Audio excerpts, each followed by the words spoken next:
अब हम लोग देखते हैं लुसेंट का उपधातु पांचवा, कार्बनिक यौगिक में उपधातु देखते हैं। तो उपधातु हो गया जो तत्व धातु धातु और अधातु दोनों के गुण प्रदर्शित करते हैं, उन्हें उपधातु कहा जाता है। उपधातु है अर्ध धातु कहते हैं, आधा गुण धातु का होता है, आधा गुण अधातु कहता है, अधातु। आवर्त सारणी में इनकी स्थिति धातु और अधातु के मध्य में होता है। उपधातु की संख्या टोटल 7 है। देखिए उपधातु है टोटल 7 हुआ, कौन कौन है? बिस्मिथ, सिलिकॉन, जर्मेनियम है ना, आर्सेनिक, सिलिकॉन भी आता है, जो कहीं कहीं सिलिकॉन देता है अधातु में, लेकिन नहीं है उपधातु में। जर्मेनियम, आर्सेनिक, एंटीमनी, एसबी को बोलते हैं antimony, tellurium, polonium, polonium radio सक्रिय अधातु माना जाता है। ये देखिए अधातु दाएं तरफ, धातु बाएं तरफ, जो बीच में बच गया उपधातु होता है। बिस्मिथ होता है, कहता है बोरोन होता है जी, बोरोन, बिस्मिथ नहीं है, बोरोन, बोरोन बोरोन बोरोन लिखा है, 5 दूनी 10, 13 के वर्ग में आता है। फिर सिलिकॉन आता है 14 में, फिर germanium, germanium, arsenic, arsenic, silicon, germanium, arsenic, arsenic, antimony, ये एंटीमनी लिखा है, tellurium, tellurium, polonium, polonium, boron, silicon, germanium, arsenic, antimony, tellurium, polonium. Total क्या हुआ? 1 2 3 4 5 6 7 हुआ। वही कह रहा है उपधातु की संख्या टोटल 7 है। अभी तक 7 गिन लिए, जो arsenic, antimony, SB, tellurium, T, polonium, PO. देखें बोरोन, बोरोन पहला आता है। बोरोन के बारे में देखते हैं हम लोग, 5 दूनी 10 परमाणु संख्या है। बोरोन उपधातु के बारे में देखते हैं। बोरोन के यौगिक B2O3 का उपयोग बोरिक है एसिड नामक दवा बनाने में होता है। पूछेगा बोरोन का प्रयोग, बोरोन के यौगिक कौन है? B2O3 है। ये B2O3 किसका यौगिक है?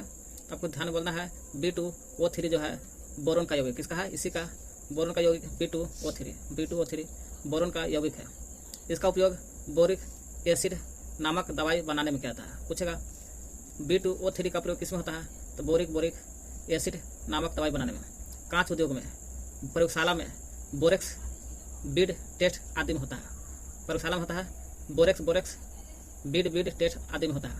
बोरोन का उपयोग, यही बोरोन का उपयोग अकार्बनिक ग्रेफाइट और अकार्बनिक बेंजीन बोरिक एसिड बनाने में होता है। पूछेगा बोरोन का उपयोग कहाँ कहाँ होता है? तो अकार्बनिक ग्रेफाइट में होता है, अकार्बनिक ग्रेफाइट और अकार्बनिक बेंजीन में भी होता है। चाहे कार्बनिक ग्रेफाइट रहो या कार्बनिक बेंजीन रहो या बोरिक एसिड में होता है। बोरिक एसिड ये क्या देखें, बोरिक एसिड में B2O3 का प्रयोग देखें ना, यहाँ उसी का प्रयोग बोरिक एसिड का भी प्रयोग। सूत्र होता है H3BO3। बोरिक एसिड का सूत्र क्या होता है? H3BO3 बनाने में काम आता है बोरोन के। बोरिक एसिड का उपयोग एंटीसेप्टिक दवा के निर्माण में होता है। यही बोरिक एसिड जो है H3BO3। पहला तो बात इस बनता कैसे है? बोरोन के यौगिक है B2O3, यही B2O3 से बनता है बोरिक एसिड नामक दवाई बनाने में। यही बोरिक एसिड दवाई बन गया जिसका नाम है H3BO3। दोनों एक जगह नाम है, बोरिक एसिड H3BO3। इसका प्रयोग होता है, बोरिक एसिड का उपयोग है सूत्र ही एंटीसेप्टिक दवाई बनाने में। बोरिक एसिड H3BO3 का प्रयोग किस में होता है? एंटीसेप्टिक दवाई के निर्माण में होता है। कांच उद्योग में भी होता है, व्यवहार होता है। साथ ही इसका उपयोग खाद्य पदार्थ के परिरक्षण में भी होता है। बोरोन के बारे में देखें, बोरोन के यौगिक के नाम बताओ। B2O3 बोरोन के यौगिक इसका उपयोग बोरिक एसिड दवाई बनाने में। फिर कांच उद्योग में, प्रयोगशाला में बोरेक्स बीड टेस्ट में आता है। यही बोरिक एसिड फिर पूछेगा B2O3 से बना बोरिक एसिड, यही बोरिक एसिड बना H3BO3। इसका भी प्रयोग होता है बोरिक एसिड के उपयोग में एंटीसेप्टिक दवाई बनाने में, कांच उद्योग में और खाद्य पदार्थ के परिरक्षण में भी होता है। एंटीमनी देखते हम लोग। अब देखते हम लोग एंटीमनी की परमाणु संख्या तो 31 70 69 है, तो 17 समझिए 31 69 सॉरी 31 गैलियम पे देख लीजिए। एंटीमनी कहना चल गया जी, एंटीमनी ना था, एंटीमनी ये देखिए यहाँ एंटीमनी SB 51 121 एंटीमनी देखिए 51 121 SB होता है एंटीमनी SB के यौगिक एंटीमनी सल्फाइड होता है। एंटीमनी के यौगिक के नाम बताओ। एंटीमनी सल्फाइड नाम है इसका जो एंटीमनी सल्फाइड Sb2H3 Sb2H3 होता है। इसका प्रयोग दिया सलाई के तीली के सिरे पर लगाने वाले ज्वलनशील पदार्थ के रूप में होता है। हालांकि दिया सलाई का जो तीली रहता है उस पर है ना ज्वलनशील पदार्थ जो रहता है वही ज्वलनशील पदार्थ बनता है एंटीमनी सल्फाइड का। जर्मेनियम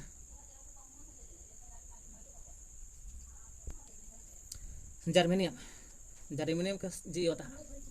देखिए जर्मेनियम के जी 32 कितना है 32 है, अभी कितना है 72 है, देख लीजिएगा। जर्मेनियम के 32 72 है। जर्मेनियम का उपयोग ट्रांजिस्टर बनाने में होता है। किस में होता है? ट्रांजिस्टर बनाने में। जर्मेनियम का उपयोग फोटो इलेक्ट्रिक सेल में भी होता है भाई। ट्रांजिस्टर तो बनकर करता है, फोटो इलेक्ट्रिक सेल में भी होता है। सोलर सेल में जर्मेनियम सीजियम आदि का उपयोग होता है। सोलर सेल में भी होता है जर्मेनियम का, और सीजियम में का भी प्रयोग होता है। सोलर सेल में किसका प्रयोग? जर्मेनियम का और सीजियम का।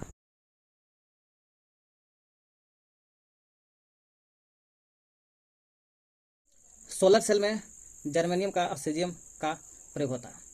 देखिए सोलर सेल में आपको जर्मेनियम का भी प्रयोग होता है, जर्मेनियम के अलावा सीजियम का भी प्रयोग होता है। सीजियम इसमें नहीं है, पूछेगा।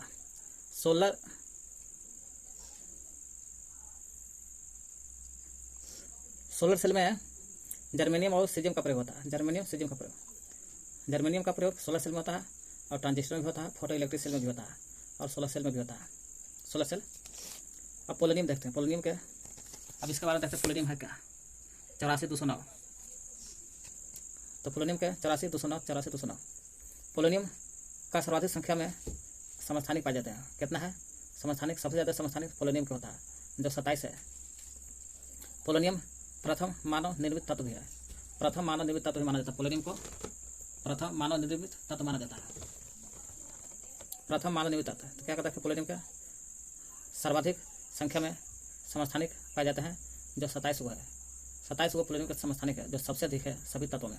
प्रथम मानव निर्मित तत्व माना जाता है पोलोनियम को। Arsenic AS। आर्सेनिक देखिए AS 37 33 75। आर्सेनिक 33 75 मान के चलिए। 74.900 है तो 75 हो गया। आर्सेनिक कंप्यूटर का जो चिप्स रहता है के उत्पादन में गैलियम आर्सेनाइड नामक नवीनतम पदार्थ का प्रयोग किया जाता है। तो पूछेगा आर्सेनिक का प्रयोग कहाँ होता है? कंप्यूटर के जो चिप्स उत्पादन होता है, कंप्यूटर के जो चिप्स बनता है वहीं पर गैलियम आर्सेनाइड पदार्थ को प्रयोग में किया जाता है। गैलियम आर्सेनाइड नामक नवीनतम पदार्थ का प्रयोग किया जाता है। ये जो कह रहा है बात फिर समझिए। आर्सेनिक का प्रयोग होता है कंप्यूटर के चिप्स के उत्पादन में होता है। किस रूप में होता है? गैलियम आर्सेनाइड पदार्थ का प्रयोग किया जाता है। गैलियम आर्सेनाइड जो यही गैलियम आर्सेनाइड है जो कंप्यूटर के चिप्स के उत्पादन में प्रयोग किया जाता है, वही गैलियम आर्सेनाइड अर्धचालक के भांति व्यवहार करता है। अर्धचालक में करता है। तो चलिए देख लिए यहाँ पे हम लोग, ज़्यादा नहीं है।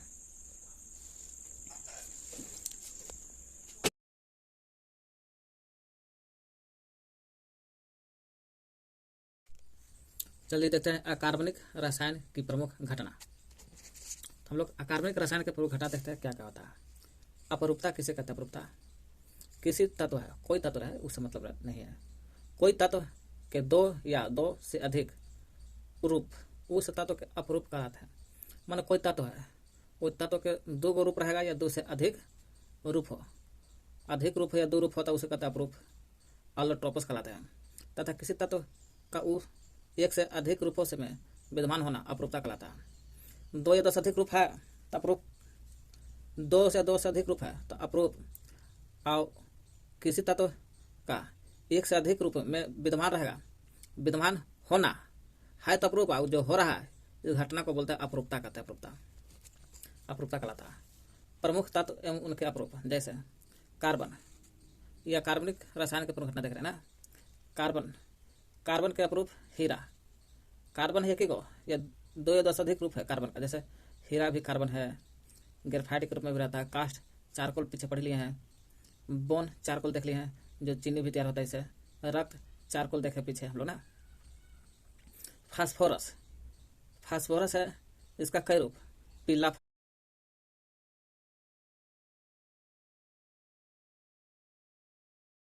फास्फोरस का कई रूप? पीला। तो कई रूप, जितना रूप है वो अपरूप है का? पूछेगा फास्फोरस किसका, पीला फास्फोरस किसका रूप है? तो फास्फोरस अपरूप हो गया। फास्फोरस का कई रूप? देखो फास्फोरस का पीला रूप होता है, लाल फास्फोरस, काला फास्फोरस और स्कारलेट फास्फोरस कहलाता है। स्कारलेट, पीला, लाल, पीला, काला और स्कारलेट। ऑक्सीजन का भी कई रूप? ऑक्सीजन और ओजन, ये भी ऑक्सीजन का ही रूप है। सल्फर का भी कई रूप? रोम्बिक सल्फर, रोम्बिक वाला, या मोनोक्लाइनिक sulphur, amorphous sulphur, collide sulphur और प्लास्टिक सल्फर। सल्फर के कई रूप? Rhombic, rhombic, मोनोक्लाइनिक, मोनोक्लाइनिक, amorphous, amorphous, कोलाइडी, कोलाइडी, plastic sulphur कहलाता है। अब चलते हैं स्फुरन।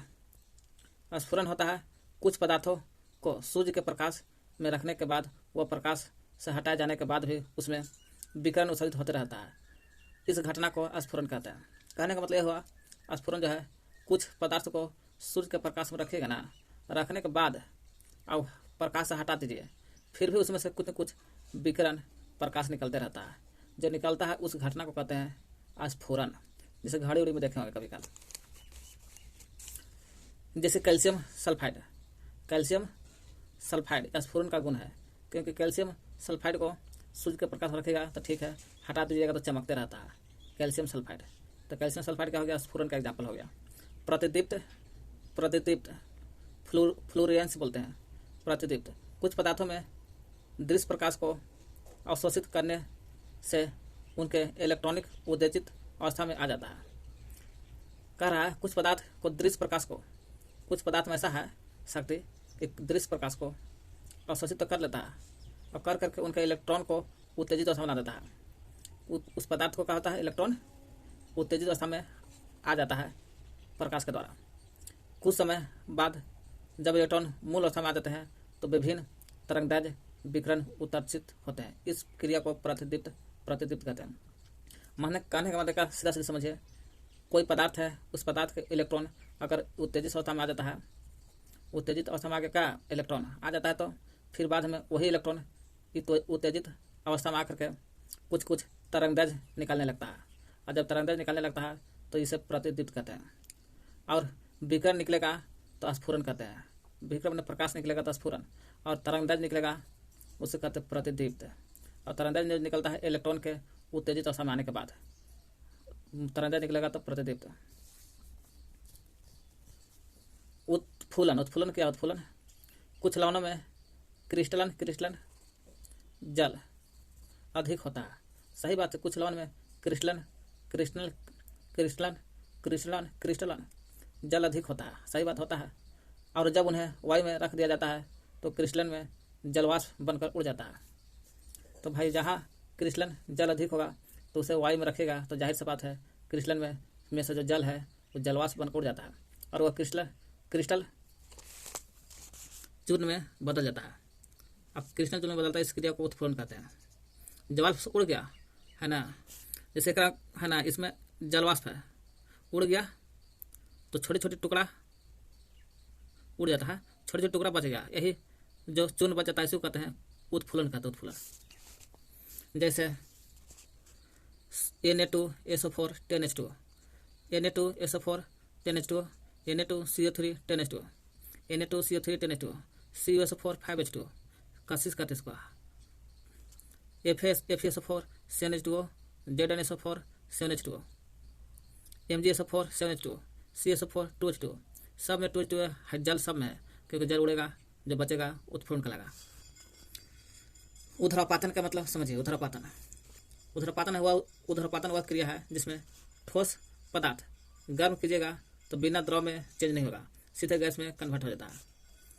उसे कहते हैं। फिर ठंडा किए जाने पर गैसीय अवस्था में से बिना द्रव अवस्था में, बिना द्रव अवस्था में बदले ठोस अवस्था में आ जाता है, उसे कहते हैं ऊर्ध्वपातन। ऊर्ध्वपातन मतलब होता है सीधे ठोस से गैस, ठोस से गैस और गैस से सीधे ठोस, ठोस से गैस और गैस से सीधे ठोस, इसको कहते हैं ऊर्ध्वपातन हो रहा है, सब्लिमेशन कहते हैं। एग्जाम्पल हो गया, इसका एग्जाम्पल महत्वपूर्ण है। एग्जाम्पल पूछता है बेंजोइक अम्ल, बेंजोइक अम्ल, एंथ्रासीन, नेफ्थलीन है ना, naphthalene, एंथ्रा anthraquinone anthraquinone anthraquinone, Kapoor Kapoor, ammonium ammonium chloride होता है, ठीक ना, अमोनियम क्लोराइड। लेकिन यहाँ पे है कैल्शियम सल्फाइड है जो स्फुरन का गुण करता है, कैल्शियम सल्फाइड स्फुरन है। ये है अमोनियम क्लोराइड जो ऊर्ध्वपातन है। इत्यादि का शुद्धिकरण इसी विधि से होता है। पूछेगा ऊर्ध्वपातन विधि द्वारा कौन सा शुद्ध होता है? बेंजोइक अम्ल, anthracene anthracene, naphthalene naphthalene, anthraquinone anthraquinone, Kapoor Kapoor, ammonium ammonium chloride chloride. एक बार और पढ़ लीजिएगा। एग्जाम्पल पूछता है बेंजोइक अम्ल, anthracene anthracene, naphthalene naphthalene, anthraquinone anthraquinone, Kapoor Kapoor, ammonium ammonium chloride. समस्थानिक पढ़ लिए पीछे, है ना, जिसकी परमाणु संख्या का हो समान हो, परमाणु संख्या एक एक एक एक का समान है, परमाणु भार अंतर हो। हाइड्रोजन के 3 समस्थानिक, प्रोटियम ड्यूटेरियम ट्राइटियम।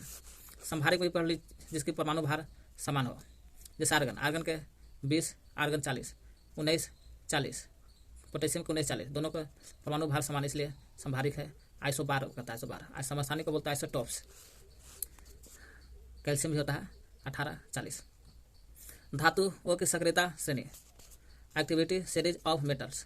धातुओं की सक्रियता श्रेणी, धातु की एक ऐसी समान क्रम सूची जो उनकी घटती हुई अभिक्रियाशीलताओं के आधार पर क्रमबद्धित होती है, सक्रियता श्रेणी कहलाती है।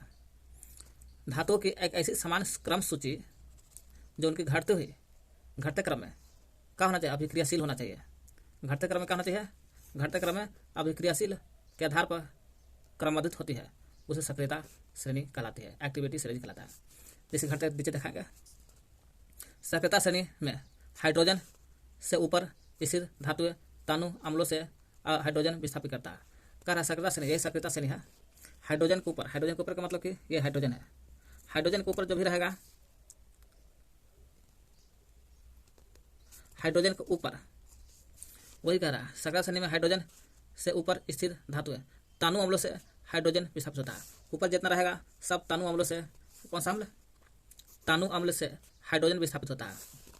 जैसे लेड भी तनु अम्ल से हाइड्रोजन विस्थापित होगा, आयरन भी, जिंक भी, aluminium, magnesium, calcium, sodium, potassium, जितना है हाइड्रोजन से ऊपर सब तनु अम्ल से हाइड्रोजन अलग हो जाता है। और जो घटते क्रम में सक्रियता से निकल आता है, आगे हर कुछ विस्थापित करती है। हो गया। अधिक अभिक्रियाशील धातु कम अभिक्रियाशील धातु को उसके लवण विलयन से विस्थापित कर देती है। जो अधिक अभिक्रियाशील धातु जो रहता है और कम अभिक्रियाशील धातु को उसके लवण विलयन से विस्थापित करता है। पूछेगा अधिक अभिक्रियाशील धातु कौन है क्रम में? अधिक अभिक्रियाशील धातु, सबसे अधिक अभिक्रियाशील धातु ऊपर रहता है, यानी कि पोटेशियम। क्यों है कि पोटेशियम के अंत में 2 8 1 है, जिसकी परमाणु संख्या संयोजकता अंत में 1 होता है, वो अभिक्रियाशील ज़्यादा होता है, इसलिए पोटेशियम है कि अभिक्रियाशीलता ज़्यादा हो गया। अब कम अभिक्रियाशील धातु मान लीजिए इधर हो गया, ऑरम, गोल्ड, सब क्या है? कम अभिक्रियाशील है, सबसे कम अभिक्रियाशील धातु है। वही का अधिक अभिक्रियाशील धातु कम अभिक्रियाशील धातु को उसके लवण विलयन से विस्थापित करता है। इसको लवण विलयन से विस्थापित कर देगा कौन?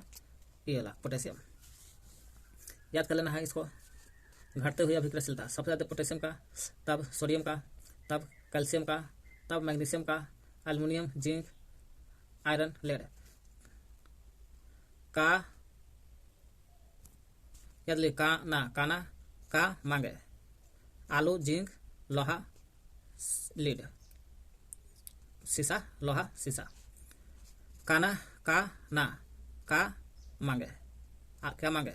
Mg से मांगे आलू, जिंक, लोहा, फेरियम, आलू, जिंक, फेरियम, पीबी, सीसा में पीबी मांगे। बाकी नीचे हाइड्रोजन हो गया, हाइड्रोजन नीचे कॉपर, Hg, मरकरी, सिल्वर, तब सोना अंत में है। इसलिए सोना का अभिक्रियाशीलता कम है, इसलिए ज़्यादा महंगा मिलता है। अब चलते नावा संक्षारण के बारे में देखते हैं। संक्षारण, कोरिजन। संक्षारण क्या है? धातु सतह जब जल, वायु या आसपास के अन्य किसी पदार्थ से प्रभावित होता है। कोई धातु प्रभावित कब होगा? तो जब जल से, वायु से या आसपास के अन्य किसी पदार्थ से प्रभावित होगा। और कब होती है तो इसके धातु का संक्षारण होना कहते हैं। वो धातु संक्षारण खराब हो रहा है, सड़ रहा है, गल रहा है, इस घटना को संक्षारण कहते हैं। सोना, चांदी जैसी धातुएं सुगमतापूर्वक संक्षारित नहीं होती है ना, इसलिए महंगा होती है। वहीं तांबा, लोहा का देखा जाए, जो अभिक्रियाशील ज़्यादा रहता है वो संक्षारित ज़्यादा होता है। तांबा हो गया, लोहा हो गया, है ना जी, लोहा हो गया, कॉपर मैंने तांबा, कॉपर भी इसमें होगा, नहीं लिखल है, क्या है, कॉपर है, इसका संचालन थोड़ा सा लोहा से कम होगा, लोहा का ज़्यादा है, और नीचे जैसे जाएगा उसका संचालन कम होगा, कॉपर का कम है। यहाँ का रहा सोना चांदी का तो संचालन कम होता है, तांबा लोहा जैसी धातु आसानी से संचालित हो जाती है, ठीक ना, तांबा लोहा आसानी से हो जाता है। आघातवर्ध है, समझते हैं, जैसे वैसा धातु जिसको पीट पीट करके पतली चादर बनाई जाती है, आघातवर्ध कहलाता है। अपवाद में पारा धातु है, फिर भी इसको आघातवर्ध धातु नहीं कहा जाता। बाकी सोना चांदी का सर्वाधिक आघातवर्ध माना जाता है। सोना चांदी जो है, सोना चांदी इसका आघातवर्ध ज़्यादा होता है, ठीक ना। तन्यता का मतलब कि हाँ, जैसे पतले तार में बदल सकते हैं पीट पीट करके। जैसे 1 ग्राम सोना से लगभग 2 किलोमीटर लंबी तार बनाया जा सकता है, सोच लीजिए। और सोना चांदी का भी आघातवर्ध भी और तन्यता दोनों ज़्यादा है, लेकिन सोना का और ज़्यादा है। चांदी का तो पूछेगा, चांदी के तो 100 मिलीग्राम लीजिएगा तो 200 मीटर लंबा तार बनाता है, 100 मिलीलीटर से 200 मीटर बन जाता है। लेकिन सोना के 1 ग्राम सोना लीजिएगा, 1 ग्राम सोना ही है, सोना 1 से होगा 1 × 2 ग्राम में है, हो जाता है किलोमीटर में लंबा तार बनता है। सोना के कहेगा तो सबसे ज़्यादा तन्यता सोना का होता है। और 1 मिलीग्राम लीजिएगा तो 200 मीटर लंबा तार बनता है। 1 मिलीग्राम या 100 देता है, देख लीजिएगा, 200 मीटर लंबा तार बनाता है। चांदी का रहेगा तब, अब 1 ग्राम है 2 किलोमीटर सोना से, और चांदी से 1 मिलीग्राम से चांदी से 200 मीटर लंबा तार बनाता है। भौतिक परिवर्तन क्या है? फिजिकल चेंज, वह परिवर्तन जो पदार्थ के अणु की संरचना को बिना बदले ही, पदार्थ के जो अणु है, अणु की संरचना को बदलाता नहीं है, अणु की संरचना वैसी रहेगा। कुछ विशिष्ट गुणों जैसे अवस्था में चेंज हो सकता है। पदार्थ के अणु की रचना चेंज नहीं होगा, अणु जैसे है वैसी रहेगा, लेकिन खाली उसका अवस्था चेंज होगा, ठोस से द्रव, द्रव से गैस, यही अवस्था। आकार में चेंज होगा, विद्युतीय गुण इत्यादि के बदलते हैं, उसे भौतिक परिवर्तन कहते हैं। विद्युतीय गुण भी बदल सकता है, अवस्था, आकार, विद्युतीय गुण बदलता है, लेकिन पदार्थ के अणु की रचना नहीं, उसे भौतिक परिवर्तन कहते हैं। दूसरे शब्दों में कह सकते हैं, भौतिक परिवर्तन में पदार्थ की आकृति भौतिक अवस्था में तो परिवर्तन होता है, परंतु कोई नया पदार्थ नहीं बनता। जैसे जल का जमकर बर बनना, चीनी का जल में विलीन होना, नमक का जल में विलीन होना, स्प्रिंग का खींचना, बादलों का बनना, बर्फ का पिघलना, जल वाष्प में परिवर्तन होना, जो भौतिक परिवर्तन हो गया। रासायनिक परिवर्तन, हाँ, इसमें पदार्थ के अणु की रचना को बदल करके पदार्थ के कुछ विशिष्ट गुणों को बदल देता है ना। वैसा परिवर्तन जो पदार्थ के अणु की रचना को बदल देता है, ये अणु की रचना बदल जाता है और कुछ विशिष्ट गुण को भी बदल देता है। गुण जो वो पदार्थ का जो गुण है वो गुणों बदल देता है। जैसे दूध का गुण मीठा है, अब बदल जाता है दही में तो खट्टा हो जाता है, तो वही गुण का हो गया, बदल गया, उसे रासायनिक परिवर्तन कहते हैं। रासायनिक परिवर्तन के फलस्वरूप नए अणु का रचना होता है और नया अणु बन जाता है। जैसे दूध से दही जमना, दही नया चीज़ हो गया। दूसरे शब्दों में कहा जा सकता है कि रासायनिक परिवर्तन के बाद एक नया पदार्थ बनता है जिसका गुण धर्म मूल पदार्थ से पुरनका से पूर्णतः भिन्न होता है। नया का जो गुण धर्म पुरनका से भिन्न होता है। रासायनिक परिवर्तन के बाद बने पदार्थ को मूल पदार्थ में पुनः परिवर्तन नहीं किया जा सकता, दोबारा नहीं बनता है पुरनका जैसा। जैसे मैग्नीशियम के तार का जलना, अगर मैग्नीशियम के तार जो होता है जल जाता है, फिर सोचिएगा उस तार को हम मैग्नीशियम बना दें, दोबारा मैग्नीशियम नहीं बनेगा। मोमबत्ती का जलना, मोमबत्ती का जलना भौतिक परिवर्तन है, लेकिन मोमबत्ती की जो अथी है दोबारा मोमबत्ती नहीं बनता है, तब कहलाएगा रासायनिक परिवर्तन। दूध से दही बनना, लोहे में जंग लगना रासायनिक परिवर्तन है। लौह चून का गंधक के साथ गर्म करना, लौह चून जब रहेगा ना, गंधक के साथ गर्म कर दो, दोबारा लौह चून नहीं बनेगा। जल में विद्युत धारा प्रवाहित करने पर हाइड्रोजन और ऑक्सीजन को प्राप्त करना, जब जल में विद्युत धारा मैंने करंट प्रवाहित करता है, जल में प्रवाहित करने पर तो जल में हाइड्रोजन ऑक्सीजन प्राप्त करते, यही ना प्राप्त होगा, यही प्राप्त होगा, हाइड्रोजन ऑक्सीजन प्राप्त होता है। अगरबत्ती का जलना, आटा से रोटी का बनना, इसका रासायनिक परिवर्तन है। जस्तीकरण क्या है? जस्तीकरण, लोहा को गलित और जस्ता में डुबा देने से लोहा पर जस्ता की परत चढ़ जाती है। जब लोहा को गलित जस्ता, गलित मतलब का वैसा जस्ता जो द्रव अवस्था में है, जैसे जस्ता का करो पिघला दो, पिघला करके लोहा का डाल दो द्रव वाला जस्ता में, तो डूब जाएगा लोहा, लोहा पर डूब जाएगा, तो लोहा पर किस में डूबा है तो जस्ता वाला में, इसलिए जस्ता का परत चढ़ जाता है, डूबेगा। तो इसी क्रिया को कहते हैं जस्तीकरण। जस्ते की परत लोहे को ढक करके उसे नम जल के संपर्क में नहीं आने देता है, जिसके कारण लोहे पर जंग नहीं लगता है। यही कारण है कि लोहे का जस्तीकरण किया जाता है, ठीक ना। परमाणुकता क्या है? परमाणुकता किसी तत्व के एक अणु में उपस्थित परमाणु की संख्या को परमाणुकता कहते हैं। एक अणु में, अणु का हाइड्रोजन है, एक अणु में कितना परमाणु की संख्या को, परमाणु क्या को है कम, 2 गो, तो यही हो गया परमाणुता। पूछेगा यहाँ हाइड्रोजन का क्या परमाणुता, तो 2 गो। सल्फर के एक अणु में, सल्फर का 8 परमाणु, सल्फर के एक ही अणु है ये सेट, और इसको परमाणु की संख्या 8 हुआ, इसकी परमाणु संख्या 8 हो गया। उत्प्रेरण क्या है, परमाणुता को बोलते हैं एटोमेसिटी। उत्प्रेरण कैटालाइसिस, ऐसे रासायनिक पदार्थ जो अपनी उपस्थित मात्र से किसी रासायनिक अभिक्रिया के वेग को परिवर्तन करने की क्षमता रखते हैं। अपनी उपस्थित मात्र से वो पदार्थ ऐसा होगा जो रासायनिक अभिक्रिया के वेग को परिवर्तित करने की क्षमता रखता है। वो रासायनिक अभिक्रिया के वेग को चेंज कर देगा।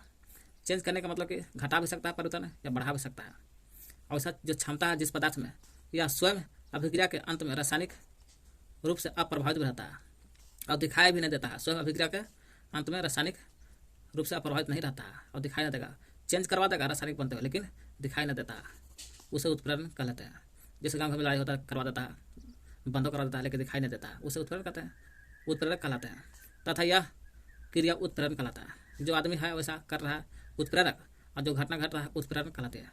किसी पदार्थ की उपस्थिति मात्र से रासायनिक अभिक्रिया के वेग में होने वाले परिवर्तन को पुष्टि सर्वप्रथम बर्जिलियस ने 1835 में किया था। उत्प्रेरण की घटना जो बारे में बताया था, यह बर्जिलियस 1835 में बताया था। कब बताया था? बर्जिलियस ने बताया था। बर्जिलियस 1835 में बताया था। अतः उत्प्रेरण की खोज का श्रेय बर्जिलियस को जाता है। उदाहरण के लिए, यदि पोटेशियम क्लोराइड KClO3 को बहुत अधिक ताप पर गर्म किया जाए तो इसे ऑक्सीजन गैस अत्यंत धीरे धीरे निकलती है। परंतु यदि इसके साथ थोड़ी मात्रा में मैग्नीज डाल दो, ऐसे मैग्नीज दोबारा जल जाने के बाद दोबारा बनता नहीं है, इसलिए मैग्नीज का जलना रासायनिक परिवर्तन कहलाता है। मैग्नीज डाइऑक्साइड AmNO2 को मिला दिया जाए तो इससे कम ताप पर ही तीव्र गति से एवं पर्याप्त मात्रा में ऑक्सीजन गैस निकलती है। कहने का मतलब हुआ पोटेशियम क्लोराइड KClO3, इसको गर्म कीजिएगा ऑक्सीजन निकलता है, क्योंकि इसमें ऑक्सीजन है ही है। यही पोटेशियम क्लोराइड ClO3 KClO3 को हम लोग गर्म करते हैं तो ऑक्सीजन गैस निकलता है। जब ऑक्सीजन गैस निकलता है, पोटेशियम क्लोराइड KClO3 को गर्म करते हैं तो ऑक्सीजन गैस निकलता है। जब ऑक्सीजन गैस निकलता है तो धीरे धीरे निकलता है, लेकिन धीरे निकलता है। इसमें अगर मैग्नीज डाइऑक्साइड डाल दीजिएगा MnO2, मैग्नीज डाइऑक्साइड MnO2 को डाल देते हैं किसमें, इसमें, तो इसे जो धीरे धीरे ऑक्सीजन निकल रहा था तेजी से निकलने लगता है। तेजी से निकलता कब? जब मैग्नीज डाइऑक्साइड MnO2 डाले तब। यही MnO2 का हो गया, मैग्नीज डाइऑक्साइड का हो गया, उत्प्रेरण का काम किया। मैग्नीज डाइऑक्साइड के रासायनिक संरचना या गुणधर्म में किसी प्रकार का परिवर्तन नहीं हुआ। इसमें कोई परिवर्तन नहीं हुआ, जैसे है तैसी रहा, अप्रभावित रहा, लेकिन चेंज करवा दिया, ऑक्सीजन की मात्रा बढ़ा दिया, अब कम ताप पर। वही कह रहा है, मैग्नीज डाइऑक्साइड के रासायनिक संरचना या गुणधर्म में किसी प्रकार का परिवर्तन नहीं हुआ, अतः मैग्नीज डाइऑक्साइड MnO2 इस अभिक्रिया में एक उत्प्रेरक की भांति कार्य किया। जैसे KClO3 2KClO3 बैलेंस किया है 2KCl, इसको मैग्नीज डाइऑक्साइड के स्पर्श में गर्म किया, कम ताप में ही ऑक्सीजन 3O2 बहुत ज़्यादा निकला, और MnO2 इधर जैसे था वैसे रहा, जैसे MnO2 था वैसे MnO2 रह गया। इसलिए हम MnO2 मैग्नीज डाइऑक्साइड उत्प्रेरक का काम किया। कुछ पदार्थ ऐसे होते हैं जिनकी उपस्थिति मात्र से किसी उत्प्रेरक की उत्प्रेरण शक्ति बढ़ जाती है। अगर शक्ति बढ़ जाता है, उत्प्रेरण शक्ति बढ़ जाती है, परंतु ऐसे पदार्थ स्वयं उत्प्रेरक का कार्य नहीं करते हैं। ऐसे पदार्थ को उत्प्रेरक वर्धक कहते हैं। उत्प्रेरक का प्रकार निम्नलिखित प्रकार है। एक धनात्मक उत्प्रेरक, ऋणात्मक उत्प्रेरक। धनात्मक क्या है? ऐसा उत्प्रेरक जो किसी रासायनिक अभिक्रिया के वेग को बढ़ा देता है। अगर वेग को बढ़ाया तो धनात्मक, अगर ऋणात्मक उसके वेग को घटा दिया तो ऋणात्मक उत्प्रेरक लगा। स्व उत्प्रेरक, जब नामन है स्वयं ऑटो कैटालिसिस, जब किसी रासायनिक अभिक्रिया के दौरान बना कोई उत्पाद, तो कोई उत्पाद बना का रासायनिक अभिक्रिया होगा तब, तो कोई उत्पाद उसी रासायनिक अभिक्रिया के लिए उत्प्रेरक का कार्य करने लगते हैं, उसे स्व उत्प्रेरक कहते हैं। जैसे कहने का मतलब कि कोई रासायनिक अभिक्रिया के दौरान बना कोई पदार्थ, कोई उत्पादन, मान लीजिए कोई पदार्थ है, ये रासायनिक अभिक्रिया में बन गया, रासायनिक अभिक्रिया हुआ, ये बन गया पदार्थ, और रासायनिक अभिक्रिया के लिए उत्प्रेरक का कार्य करने लगा, ये फिर उत्प्रेरक का काम करने लगा, बना रासायनिक अभिक्रिया से है, और यही फिर उत्प्रेरक का कार्य करने लगा स्वयं, है ना। इसको कहते हैं स्वयं जो करने लगता है उसे स्व उत्प्रेरक कहलाता है। For example 2KMnO4 2KMnO4 plus 3H2SO4 plus 5H2C2O4 को हम लोग गर्म करते हैं तो K2SO4 plus MnSO4 plus 10CO2 carbon dioxide plus 8H2। यहाँ हम देख रहे हैं MnSO4 का Mn² Mn प्लस प्लस यानी कि Mn2 प्लस आयन स्व उत्प्रेरक का कार्य करता है। तीसरा है D प्रेरित उत्प्रेरक।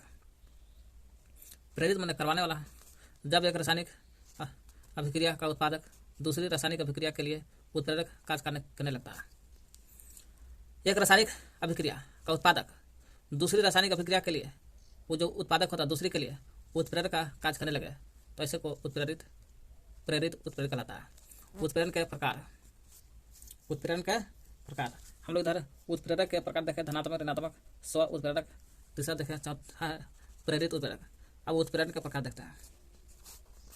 उत्प्रेरण के प्रकार दो प्रकार से होता है। यह समांगी उत्प्रेरक होगा होमोजेनस कैटालाइसिस, विसमांगी उत्प्रेरक होता है हेटेरोजेनस कैटालाइसिस। तो समांगी और विसमांगी उत्प्रेरण। समांगी उत्प्रेरण में उत्प्रेरक और अभिकारक एक ही प्रवस्था में रहते हैं। नाम में है समांगी तो समान रहेगा, तो वही कह समांगी उत्प्रेरण में उत्प्रेरक और अभिकारक किसको कहते हैं? जो तीर है इधर वाला अभिकारक बोलते हैं। वही कह समांगी उत्प्रेरण में उत्प्रेरक और अभिकारक एक ही प्रवस्था में रहते हैं, जबकि विसमांगी उत्प्रेरण में उत्प्रेरक और अभिकारक भिन्न भिन्न हो जाते हैं। उत्प्रेरक और अभिकारक दोनों समान है, एक ही प्रवस्था में है तो समांगी, अब अलग अलग रहेगा प्रवस्था तो विसमांगी। जैसे 2SO4 गैस है, ऑक्सीजन भी इधर गैस है, NO गैस है, अब इधर हो गया SO3 NO, इधर भी गैस है। तो अभिकारक भी और इधर उत्प्रेरक भी दोनों आपस में क्या है? समान है, इसलिए समांगी उत्प्रेरण का लगा। इधर देखते हैं N2 गैस है, H2 गैस है, ये फिर ठोस हो गया। इधर देखिए ठोस है। अब NH3 प्लस फेरियम विसमांगी उत्प्रेरण होगा। क्यों? NH3 अलग अलग है, क्योंकि कुछ गैस है तो कुछ ठोस हो जा रहा है, ठोस भी इधर भी आ जा रहा है, इसलिए गैस से ठोस है, इसे विसमांगी का लगा। उत्प्रेरक विष है, होता विष, कैटालिटिक पॉइजन बोलते हैं। उत्प्रेरक विष। जो पदार्थ स्वयं किसी उत्प्रेरक की उत्प्रेरण क्षमता को कम कर दे या नष्ट कर देता है उसे उत्प्रेरक विष कहते हैं। नाम है विष दो भाई, विष के काम में कहा कि जो पदार्थ स्वयं अपने आप उत्प्रेरक की उत्प्रेरण क्षमता को कम कर देता है या नष्ट कर देता है, वो पदार्थ होगा उत्प्रेरक विष कहलाता है। जैसे कोई पदार्थ मान लेते हैं, स्वयं किसी उत्प्रेरक को कोई इधर से डाल दिए उत्प्रेरक, मान लेते हैं ये उत्प्रेरक हो गया, ये इसका काम है इसको गलाना सड़ाना जो भी करना। उत्प्रेरक को ये उत्प्रेरक हो गया, उत्प्रेरण क्षमता को कम कर दे। ये जो बड़का है ये छोटका के उत्प्रेरण है, इसको कम कर देता है या इसको नष्ट कर देगा। तो पावर ज़्यादा वाला है, बड़े का पावर ज़्यादा है, नष्ट कर देता है इसको, इसको उत्प्रेरक विष कहला है। उत्प्रेरक विष का काम कौन किया? बाहरी वाला। संदमक क्या है? इनहिबिटर्स। संदमक वह पदार्थ जो किसी रासायनिक अभिक्रिया के अवयव को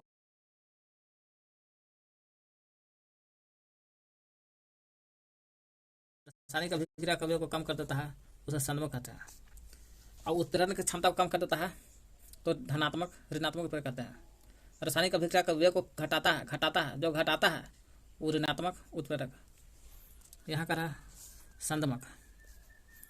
रासायनिक अभिक्रिया के अवयव को कम कर देता है या घटाता है, ये भी संदमक का हो या ऋणात्मक उत्प्रेरक का बातें क्या हो गया। हाँ, यहाँ सवाल बनता है, ध्यान रखना है। लौह चूर्ण उत्प्रेरक है। लौह चूर्ण भी एक प्रकार का उत्प्रेरक है, जो जल जाता है तो दोबारा प्राप्त नहीं होता, इसलिए रासायनिक अभिक्रिया भी है ना। लौह चूर्ण उत्प्रेरक का काम करता है। कब? इसका उपयोग होता है अमोनिया गैस बनाने के हाइबर विधि से। पूछेगा अमोनिया गैस कैसे बनता है? हाइबर विधि से बनता है। हाइबर विधि से बनता है क्या? अमोनिया। ऐसे ना बन जाता है, इसमें लौह चूर्ण का काम है, हाइबर विधि में डलाता है, यही हाइबर विधि अमोनिया गैस बना देता है। फिर प्लेटिनम चूर्ण आता है, जिसे नाइट्रिक अम्ल भी कहा, प्लेटिनम चूर्ण या नाइट्रिक अम्ल। सल्फ्यूरिक अम्ल बनाने के संपर्क विधि से नाइट्रिक अम्ल भी बनता है और सल्फ्यूरिक अम्ल भी बनता है, दोनों बनता है भाई, नाइट्रिक और सल्फ्यूरिक। संपर्क विधि से बनता है नाइट्रिक अम्ल और सल्फ्यूरिक अम्ल, लेकिन कैसे न बनता है? इसमें प्लेटिनम चूर्ण डालाता है संपर्क विधि में, तब जाकर नाइट्रिक अम्ल सल्फ्यूरिक अम्ल बनता है। नाइट्रोजन के ऑक्साइड बनता है, यह भी उत्प्रेरक काम करता है। कब? नाइट्रोजन के ऑक्साइड। सल्फ्यूरिक अम्ल बनाने के शीर्षकाक्ष विधि, शीर्षकाक्ष विधि में सल्फर से सल्फ्यूरिक अम्ल और स से सल्फ्यूरिक अम्ल इसमें भी है, और स संपर्क विधि में भी है, और स से सल्फ्यूरिक अम्ल, स से शीर्षकाक्ष विधि में भी सल्फ्यूरिक अम्ल बनता है। लेकिन बस नाइट्रोजन के ऑक्साइड का काम है इसमें उत्प्रेरक का काम। निकिल, निकिल का काम है वनस्पति तेल से कृत्रिम घी बनाना। वनस्पति जो तेल रहता ना है, नारियल उरियल से ऊपर वनस्पति तेल हो गया, उससे कृत्रिम घी बन जाता है। काम कौन करता है? निकिल का काम है सब काम करना। गर्म एलुमिना, गर्म एलुमिना के काम है एल्कोहल से ईथर बनाना। ईथर बनाने की विधि, एल्कोहल जब रहेगा OH एक से बन जाएगा, एल्कोहल से ईथर बन जाता है। ईथर बनाने की विधि है। कौन बनाता है? गर्म एलुमिना बनाता है। क्यूप्रिक क्लोराइड, क्यूप्रिक क्लोराइड का काम है क्लोरीन गैस बनाने की डिकन विधि। डिकन विधि से बनता है क्लोरीन गैस, इसका काम है क्यूप्रिक क्लोराइड। क्यूप्रिक क्लोराइड का काम है क्लोरीन गैस बनाने की डिकन विधि में। पेप्सिन एंजाइम, पेप्सिन एंजाइम का काम है आमाशय में, पेप्सिन आदमी पीता है तो कहाँ जाता है? तो पेप्सिन एंजाइम आमाशय में जाता है। आमाशय में प्रोटीन को पेप्टाइड में अपघटित करने में। आमाशय पेट में जब जाता है कौन? प्रोटीन, यही प्रोटीन पेट में जाता है, आमाशय में होता है प्रोटीन जाता है।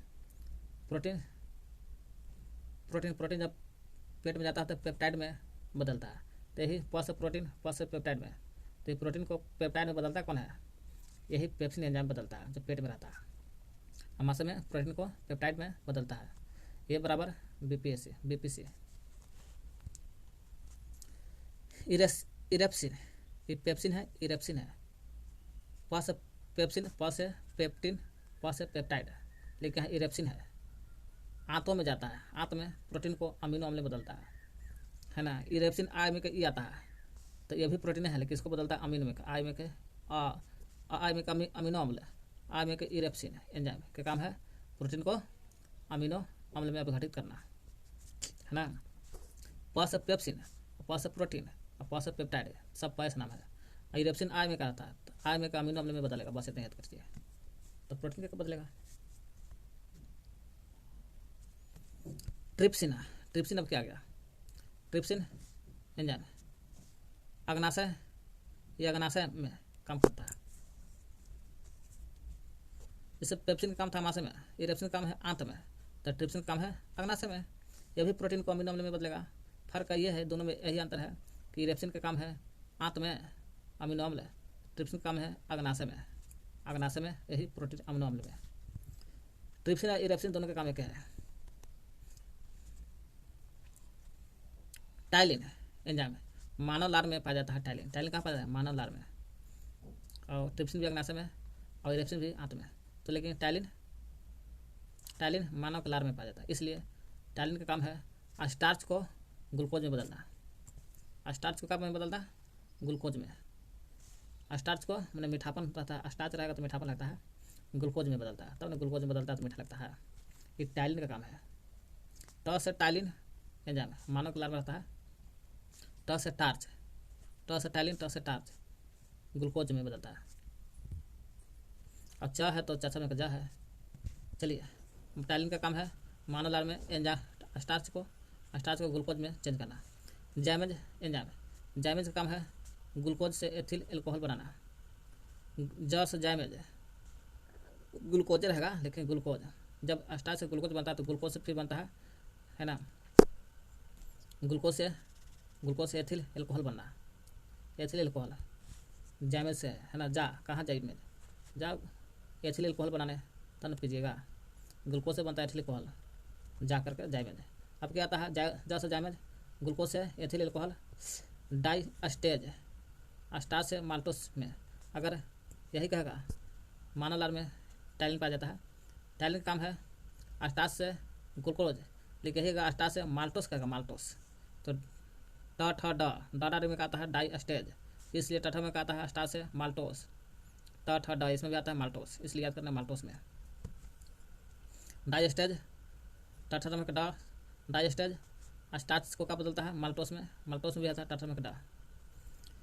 माइक्रोडर्मी एसिटी, माइक्रोडर्मी गन्ने की शक्कर से सिरके के निर्माण में। माइक्रोडर्मी एसिटी गन्ना का जो शक्कर होता है एक से बनता है सिरका, सिरका बनता है। इसका काम कौन बनाता है? माइकोडर्मी एसिड बनाता है ना, तब जाके गन्ने के शक्कर से बनता है सिरका, माइकोडर्मी। इन्वर्टेड एंजाइम, इन्वर्टर ये भी गन्ने के शक्कर से ग्लूकोज व फ्रक्टोज बनाने में, है ना। अगर गन्ने के शक्कर से सिरका बन रहा है तो माइकोडर्मी का काम है। लेकिन अगर गन्ने के शक्कर से ग्लूकोज और फ्रक्टोज दोनों बन रहा है, ग्लूकोज भी बन रहा है गन्ना के शक्कर से और फ्रक्टोज भी बन रहा है, ग्लूकोज ग्लूकोज फ्रक्टोज, तो टोज ग्लूकोज फ्रक्टोज टोज, तो समझिए कि इन्वर्टेज टज लगा है, invertase glucose fructose. Lactic acid दूध से लैक्टिक अम्ल बनाना है। एंजाइम के बारे में देखें। एंजाइम ENZYMES एंजाइम है जीवो का मतलब अणुजीवो किण्वनों में संकीर्ण नाइट्रोजन युक्त पदार्थ जो किण्वन की क्रिया संपादित करते हैं। वैसा अणु जिसमें जीव का मतलब किण्वों में संकीर्ण नाइट्रोजन वाला पदार्थ होना चाहिए, उसे कहते हैं किण्वन की क्रिया संपादित भी करता है, उसे एंजाइम कहते हैं। एंजाइम प्रत्येक जीवित प्राणी को कोशिकाओं में उपस्थित होता है। जितना भी जीवित प्राणी है उस सभी कोशिका में उपस्थित रहता है। प्रत्येक जीवों की प्राणी की कोशिका में उपस्थित रहता है। क्या रहता है उपस्थित? एंजाइम। और जीवित शरीर में होने वाले विभिन्न अभिक्रियाओं में महत्वपूर्ण भूमिका भी निभाता है। जो जीवित प्रत्येक जीवित प्राणी की कोशिकाओं में उपस्थित रहता है, तो उपस्थित क्यों रहेगा? क्योंकि जीवित शरीर में होने वाले जितना अभिक्रिया करता है मानव लोग, जीव जंतु लोग, महत्वपूर्ण भूमिका निभाता है। यही तो निभाता है, एंजाइम के कारण तो ही अभिक्रिया करता है लोग, जीव जंतु। एंजाइम को जीव रासायनिक उत्प्रेरक भी कहते हैं। क्यों? अगर एंजाइम न रहे तो कोई भी जीव जंतु में अपना हाथ पैर नहीं घुमा पाएगा। एंजाइम के कारण ही, है ना, कोई काम कर पाता है मानव। इसलिए एंजाइम को कहा जाता है, यही एंजाइम को जीव रासायनिक उत्प्रेरक भी कहते हैं। जीव रासायनिक उत्प्रेरक कौन है? तो एंजाइम हो गया। एंजाइम के गुण क्या है? ये प्रोटीन के समान संकीर्ण पदार्थ होते हैं। एंजाइम के गुण, यही एंजाइम के गुण बताओ। एंजाइम गुण यही है कि प्रोटीन के समान काम करता है, संकीर्ण पदार्थ होता है। संकीर्ण है, यह है कहला ही शुरू संकीर्ण नाइट्रोजन युक्त, तो संकीर्ण पदार्थ होता है एंजाइम। एंजाइम कैसा है? संकीर्ण पदार्थ होता है। किसके तरह? तो प्रोटीन के समान की तरह, प्रोटीन की तरह। प्रोटीन का काम जो है उसी तरह से एंजाइम का भी गुण का काम है। यह संपर्क उत्प्रेरक के रूप में कार्य करता है। कौन? एंजाइम है संपर्क उत्प्रेरक के रूप में कार्य करता है और उच्च कार्बनिक पदार्थों की सरलता पदार्थ में अपघटित क्रिया को उत्प्रेरित करता है। एक बार फिर से, एंजाइम के गुण, यह प्रोटीन के समान संकीर्ण पदार्थ होता है, सही बात है, और प्रोटीन की तरह, और संपर्क उत्प्रेरक के रूप में कार्य भी करता है, संपर्क उत्प्रेरक के रूप में कार्य करता है, और उच्च कार्बनिक पदार्थ जो रहेगा उसको सरल बने पदार्थ में तोड़ देता है और उत्प्रेरित करता है पचाने में। ये एंजाइम अत्यंत ही विशिष्ट होते हैं, बहुत अलग प्रकार का देखने में लगता है, विशिष्ट है एंजाइम। और एक एंजाइम केवल एक ही क्रिया को संपादित करता है। एक एंजाइम जो रहेगा केवल एक ही क्रिया को काम करता है और दूसरा को काम नहीं करेगा। एक एंजाइम चलने वाला काम करेगा तो चलाने का काम करेगा, और दूसरा काम दौड़ाने वाला का कोई और क्रिया काम करेगा, संपादित करता है। इनकी क्रियाशीलता अधिक ताप 79 डिग्री से तथा विषैले पदार्थ की उपस्थिति में कम हो जाती है। एंजाइम का काम, क्रियाशीलता देखा जाए अधिक ताप पर, यानी कि 79-80 डिग्री पर, 79-80 डिग्री पर, तथा विषैले पदार्थ जब खा लेता है मानव, उस समय काम करना कम कर देता है और नष्ट भी हो जाता है। इसलिए एंजाइम नहीं रहता तो मानव मर भी जाता है। शरीर का ताप 20 से 39 डिग्री रहता है लगभग, यह सबसे अच्छा काम करता है। जब शरीर का ताप 80 डिग्री रहेगा तो एंजाइम काम करना बंद हो जाता है, नष्ट भी हो जाता है, नष्ट हो ही जाता है 79-80 डिग्री पर एंजाइम। लेकिन 20 से लेकर 40 डिग्री, 20 से 39 रहेगा तो सबसे अच्छा काम करता है एंजाइम। अभिक्रिया स्वरूप पदार्थों के एकत्रित हो जाने की क्रिया धीमी पड़ जाती है या नष्ट हो जाती है। अभिक्रिया स्वरूप, जब अभिक्रिया स्वरूप पदार्थों के एकत्रित हो जाने की क्रिया धीमी पड़ जाएगा या तो फिर नष्ट हो जाती है।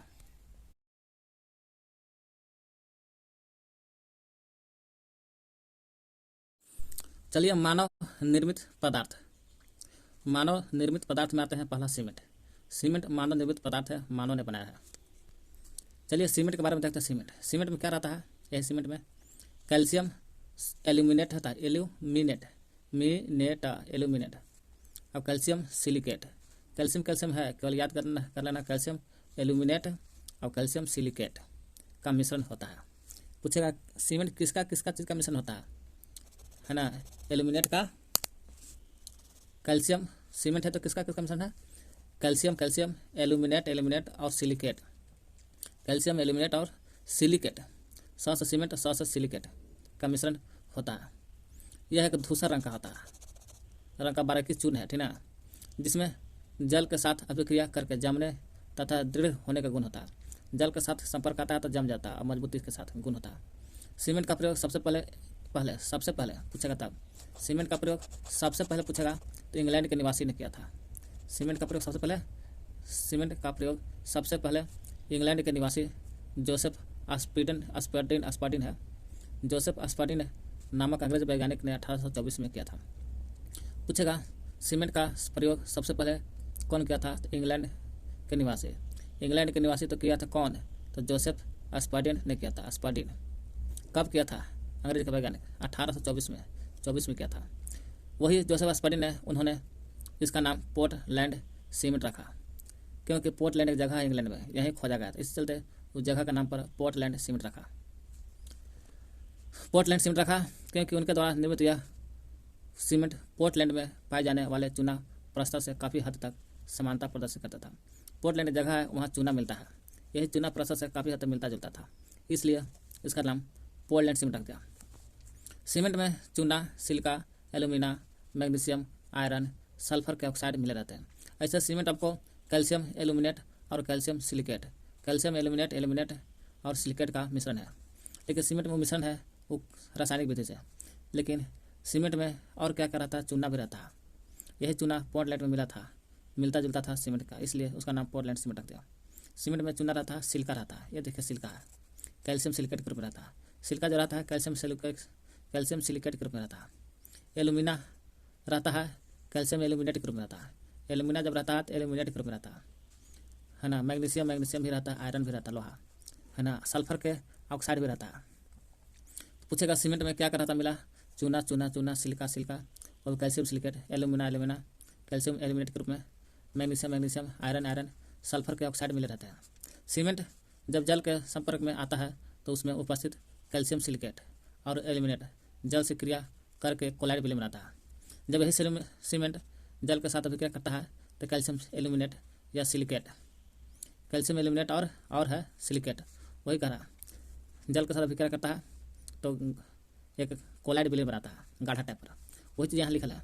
सीमेंट जब जल के संपर्क में आता है तो उसमें उपस्थित किसमें, सीमेंट में कैल्शियम सिलिकेट है, कैल्शियम एल्यूमिनेट है, जल से अभिक्रिया करता है। कैल्शियम सिलिकेट और एल्यूमिनेट दोनों जल से अभिक्रिया करता है, जल से क्रिया करके कोलाइड विलयन बनाता है। कैसा बनाता है, कोलाइड, गाढ़ा टाइप पर।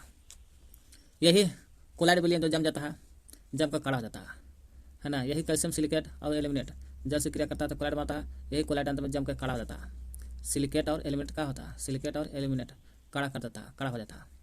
सीमेंट में चूना की मात्रा अधिक रहने पर, चूना रहता है जी, तो रहता है सीमेंट में चूना, silica, aluminate, magnesium, iron, sulphur का ऑक्साइड रहता है।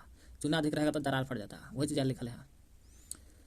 सीमेंट में चूना की मात्रा अधिक रहने पर जमता है, जमते समय उसमें दरार फट जाती है। जबकि सीमेंट में यही एल्यूमिना की मात्रा अधिक रहने पर शीघ्रता से जमता है। मैंने एल्यूमिना के मिला जाता है, शीघ्रता से जमता है, धीरे धीरे जमता है। तो क्या करते हैं एक बार फिर से सीमेंट के बारे में देख रहे हैं, यहाँ से देख लेते हैं। कैल्शियम एल्यूमिनेट और कैल्शियम सिलिकेट, एल्यूमिनेट और सिलिकेट जब रहता है कैल्शियम के रूप में तो मिश्रण रहता है सीमेंट में।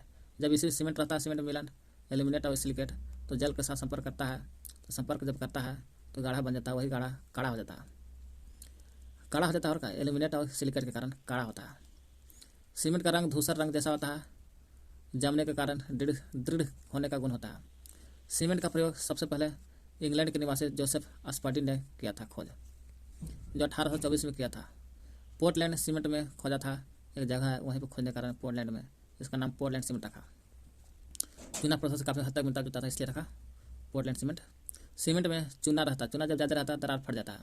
सिलिका एल्यूमिना जब रहता है, सिलिका भी है, जब सिलिका रहता है और एल्यूमिनेट रहता है, दोनों जल के साथ अभिक्रिया करता है तो गाढ़ा ड्रॉप बनाता है, जो जम जाता है, काड़ा हो जाता है। सिलिका एल्यूमिना रहता है, इसलिए पूछेगा एल्यूमिना सीमेंट में क्यों मिला जाता है? एल्यूमिना है क्योंकि शीघ्रता से जमने के लिए, धीरे धीरे आसानी से जमने के लिए बनाया जाता है, मिला जाता है।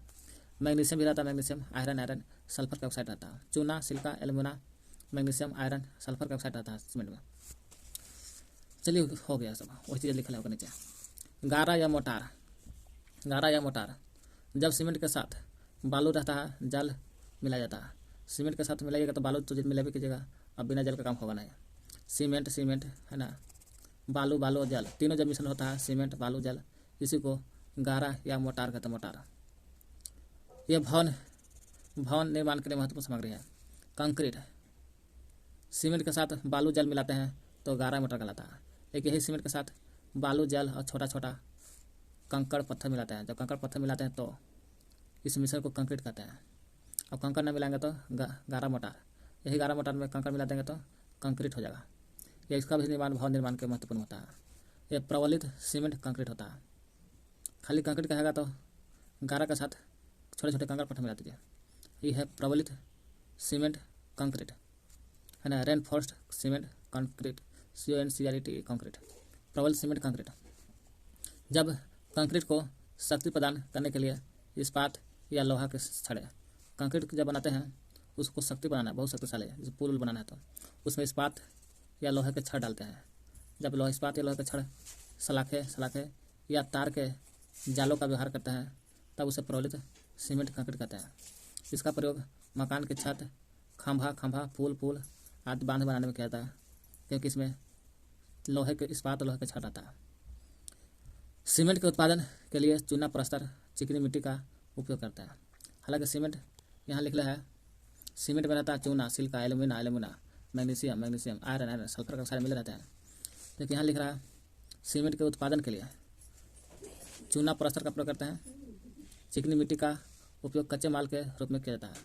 चूना प्रस्तर जब प्रयोग होता है और चिकनी मिट्टी, ये दोनों, चूना प्रस्तर, चिकनी मिट्टी, ये सब कच्चे माल के रूप में होता है, रॉ मटेरियल के रूप में किया जाता है।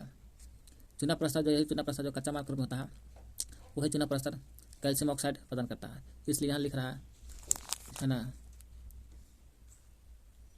सल्फर का ऑक्साइड रहता है ना, सल्फर का ऑक्साइड रहता है चूना सीमेंट में। यहाँ लिख रहा है कि सीमेंट के उत्पादन के लिए चूना प्रस्तर, चिकनी मिट्टी, ये दोनों का उपयोग कच्चे माल के रूप में किया जाता है। चूना प्रस्तर जो है कैल्शियम ऑक्साइड प्रदान करता है। और चिकनी मिट्टी, ये जो चिकनी मिट्टी है ये आपको सिलिका, एल्यूमिना, फेरिक ऑक्साइड प्रदान करता है। पूछेगा चूना प्रस्तर कच्चा माल के रूप में होता है कि नहीं होता है? सीमेंट के उत्पादन में होता है। क्या उत्पादन करता है, क्या छोड़ता है? कच्चे माल के रूप में तो होता करता है। चूना प्रस्तर क्या देता है? कैल्शियम का ऑक्साइड देता है। चूना प्रस्तर कैल्शियम का ऑक्साइड देता है। तो चिकनी मिट्टी क्या देता है? चिकनी मिट्टी का भी प्रयोग कच्चे माल के रूप में होता है। इसका भी प्रयोग, ये भी सिलिका, एल्यूमिना देता है, alumina, ferric oxide, silica, alumina, ferric oxide देता है चिकनी मिट्टी। सिलिका, एल्यूमिना, फेरिक ऑक्साइड देता है चिकनी मिट्टी। अब चलते हैं हम लोग कांच की ओर। चूना प्रस्तर है, आपको कैल्शियम ऑक्साइड दे रहा है, ठीक ना। चूना प्रस्तर आपको दे रहा है, चूना प्रस्तर कैल्शियम का ऑक्साइड दे रहा है, कैल्शियम ऑक्साइड। और चिकनी मिट्टी दे रहा है आपको चिकनी मिट्टी दे रहा है सिलिका, एल्यूमिना, फेरिक ऑक्साइड दे रहा है। कह रहा कांच जो है, कांच सर्वप्रथम कांच का निर्माण प्राचीन काल में हुआ था। और प्राचीन काल में भी हुआ था तो कहाँ हुआ था? मिस्र में हुआ था। मिस्र में जगह इजिप्ट, यहीं हुआ था। पूछेगा सर्वप्रथम कांच का निर्माण कब हुआ था? प्राचीन काल में। सोच लीजिए, जिसमें हड़प्पा सभ्यता चलता था उस समय मिस्र में हुआ। कांच विभिन्न क्षारीय धातु के सिलिकेट का एक अक्रिस्टलीय, पारदर्शक और अल्प पारदर्शक समांगी मिश्रण है। कैसा है?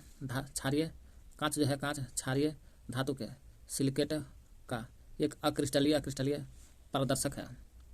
अक्रिस्टलीय, पारदर्शक या अल्प पारदर्शक होता है।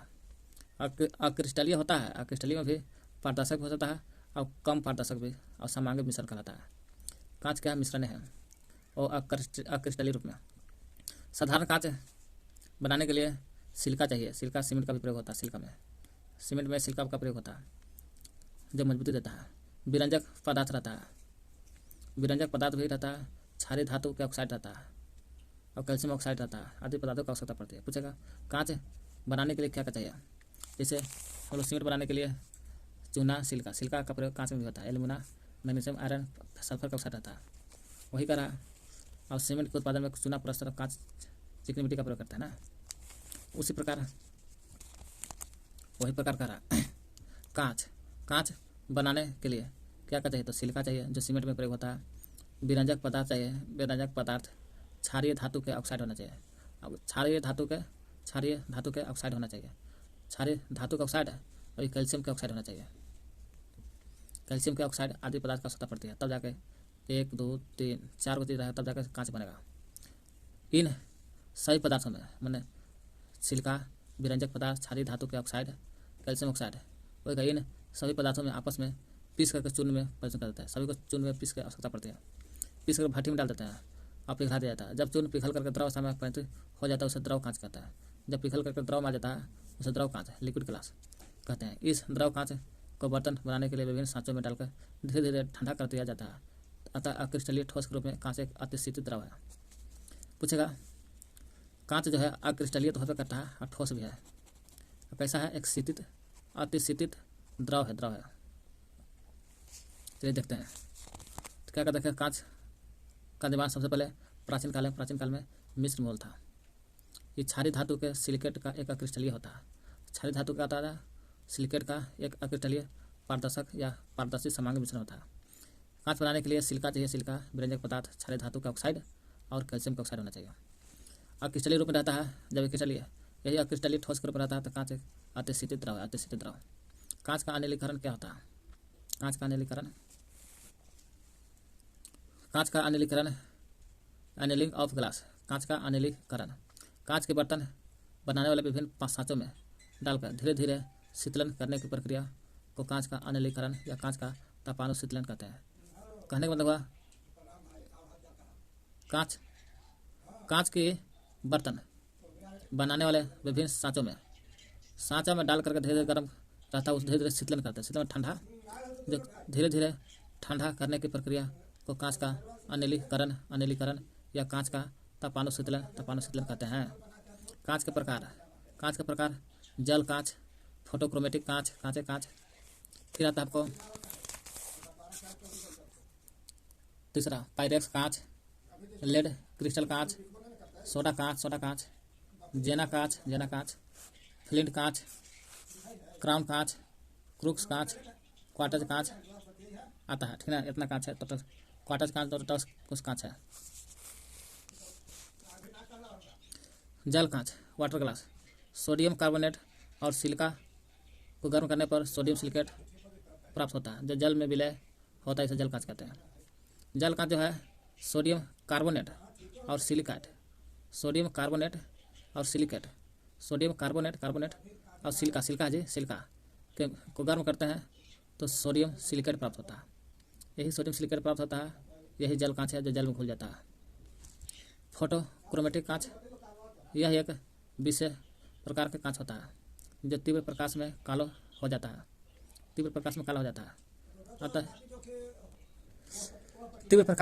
जाता है। अतः इसका उपयोग धूप परिरक्षक के रूप में होता है।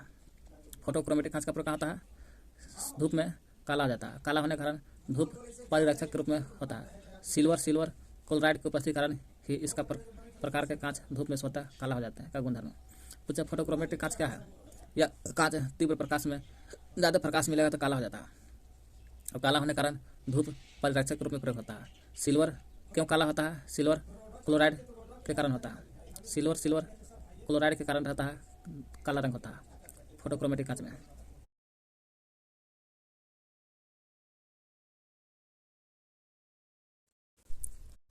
पायरेक्स कांच को बोरोसिलिक ग्लास या कांच कहते हैं। बोरोसिलिक ग्लास ये है ना। पायरेक्स कांच ताप को सहता है। कोई भी ताप है, तापमान बहुत ज़्यादा सह लेता है पायरेक्स कांच, इसलिए ठंडा या गर्मी नहीं होता है।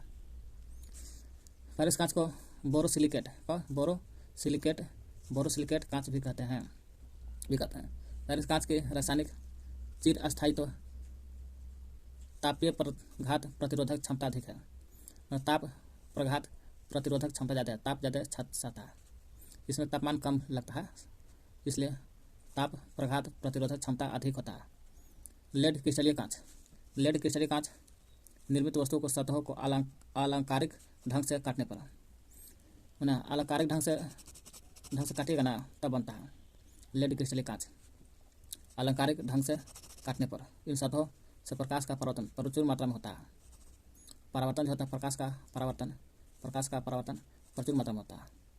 इस प्रकार के कीर्तित कांच अद्भुत झिलमिलाहट पैदा करते हैं। झिलमिलाहट लेड क्रिस्टलीय कांच में। सोडा कांच Na2O CaO6SiO2 सोडा कांच कहते हैं। इसको विंडो कांच के नाम से भी जानते हैं। विंडो कांच सोडा कांच को। सोडा कांच भंगुर होता है जिस कारण यह सुगमतापूर्वक टूट जाता है। क्या टूटता भंगुर होता है इसलिए सुगमतापूर्वक टूट जाता है। साथ ही साथ ताप में अचानक परिवर्तन या फलस्वरूप इनमें दरारें भी पड़ जाता है। अचानक परिवर्तन पड़ेगा तो दरार पड़ जाता है। यह सबसे सस्ता और सर्वनिष्ठ कांच होता है। मैंने सभी जगह उपयोग यही सोडा कांच का प्रयोग होता है। यह सबसे सस्ता और सर्वनिष्ठ कांच होता है। सोडा कांच को मृदु कांच या सॉफ्ट ग्लास भी कहते हैं। इसको क्या बोलते हैं? सोडा कांच को मृदु कांच या विंडो कांच, वही मृदु कांच या सॉफ्ट ग्लास भी कहा जाता है।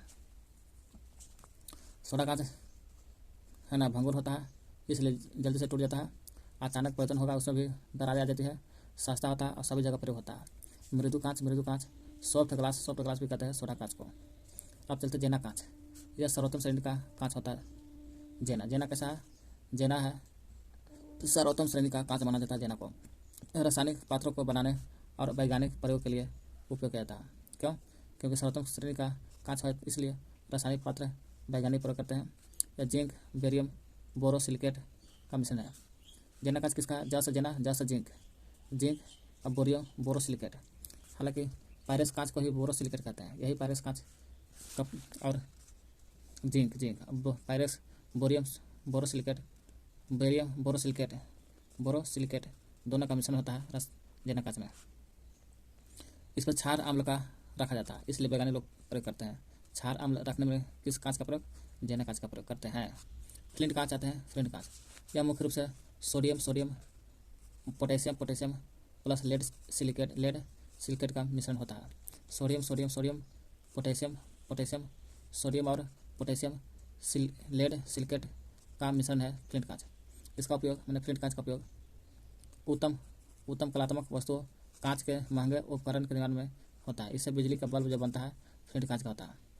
बिजली का बल्ब दूरबीन सूक्ष्मदर्शी कैमरा आदि कैमरा का लेंस प्रिज्म बनाया जाता है ना। बिजली के बल्ब दूरबीन सूक्ष्मदर्शी कैमरा लेंस और प्रिज्म बनाया जाता है। किसका? फ्लिंट कांच का प्रिज्म। क्राउन कांच आता है। उच्च अपवर्तनांक होता है। क्राउन कांच का होता है उच्च बहुत ज़्यादा अपवर्तनांक होता है। इसका रासायनिक सामान्यतः सोडा चूना सिलिका कांच कहते हैं। क्राउन कांच का उपयोग चश्मा का जो लेंस होता है उसका बनाने में आता है क्राउन कांच का। क्रूक्स कांच यह इस कांच में सीरियम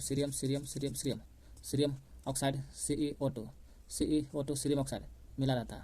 पूछेगा सीरियम ऑक्साइड मिला रहता है कहाँ? CeO2 क्रूक्स कांच में, जो हानिकारक पराबैंगनी किरणें को अवशोषित कर लेता है। हानिकारक जितना पराबैंगनी किरण है वो दोनों को हानिकारक पराबैंगनी किरणों को अवशोषित कर लेता है क्रूक्स कांच।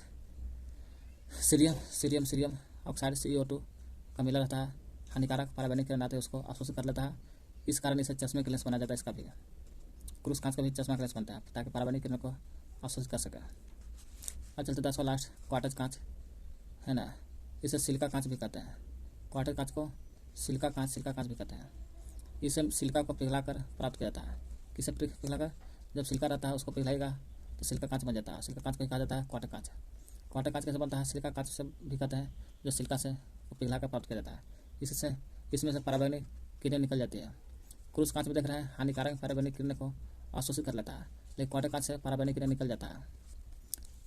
यही कह रहा है क्वार्टर कांच से पराबैंगनी किरणें निकल जाती है। इसलिए पराबैंगनी लैंप के बल्ब बनाने में रासायनिक अभिकर्मक को रखने के लिए पात्र बनाने के काम आता है। पराबैंगनी लैंप रहता है उसको बल्ब बनाने में काम आता है क्वार्टर कांच, ताकि इससे पराबैंगनी लैंप से पराबैंगनी किरणें बाहर निकल जाए। प्रयोगशाला में भी बनाने में काम आता है उपकरण के रूप में क्वार्टर कांच का प्रयोग। चलिए नेक्स्ट, कांच में क्यूलेट मिला देने से गलने में सुविधा होता है। कांच में क्यूलेट मिला दीजिएगा, क्यूलेट मिला देने से गलने में सुविधा होती है। यानी क्यूलेट उत्प्रेरक की तरह काम करता है ना, ताकि कांच को जल्दी पिघला सके। क्यूलेट मिला करके क्यूलेट कांच को कठोर बनाने के लिए पोटेशियम क्लोराइड का उपयोग करते हैं। पूछेगा कांच को कठोर बनाना, जितना से जितना कठोर बनाइए। किस चीज़ का प्रयोग करते हैं कठोर बनाने में? पोटेशियम क्लोराइड का उपयोग करते हैं। कठोर बनाने में पोटेशियम क्लोराइड का उपयोग करते हैं, पोटेशियम क्लोराइड का प्रयोग करते हैं। कांच की न तो कोई किसी प्रकार का क्रिस्टलीय संरचना होती है और न ही उसका कोई निश्चित गलनांक होता है। निश्चित गलनांक भी नहीं है, कितना तापमान पर गल जाएगा, और क्रिस्टलीय भी नहीं, इसका किसी प्रकार का क्रिस्टलीय रूप भी नहीं है, ठीक ना, ये भी बात है, और नहीं निश्चित गलनांक भी है। कांच का कोई निश्चित रासायनिक संगठन भी नहीं है, जिसका संगठन रासायनिक रहेगा उसका गलनांक न सही होता है, इसलिए रासायनिक संगठन भी नहीं है और सूत्र भी नहीं होता। रासायनिक संगठन नहीं तो सूत्र कहाँ से बनेगा, क्योंकि कांच एक प्रकार का मिश्रण है, मिश्रण का कोई सूत्र नहीं होता। ऑप्टिकल फाइबर का उपयोग दूर संचार एवं शल्य क्रिया में होता है। पूछेगा ऑप्टिकल फाइबर का उपयोग दूर संचार में शल्य क्रिया में होता है। पूछेगा ऑप्टिकल फाइबर का उपयोग दूर संचार में और शल्य क्रिया में होता है। क्या कहते हैं, कांच में कीलट मिलाने से गलने में सुधार होता है, कीलट मिलाने से गल जाता है। और कांच को कठोर बनाना है तो कठोर बनाने के लिए पोटेशियम क्लोराइड का उपयोग करते हैं। कांच के न तो किसी प्रकार के क्रिस्टलीय संरचना है और न ही निश्चित गलनांक है। कांच रासायनिक संगठन निश्चित कोई रासायनिक संगठन नहीं है और न सूत्र नहीं होता, इसलिए कांच मिश्रण होता है। ऑप्टिकल फाइबर का उपयोग दूर संचार और शल्य क्रिया में होता है। इसको रोक के देख लीजिएगा, ठीक ना।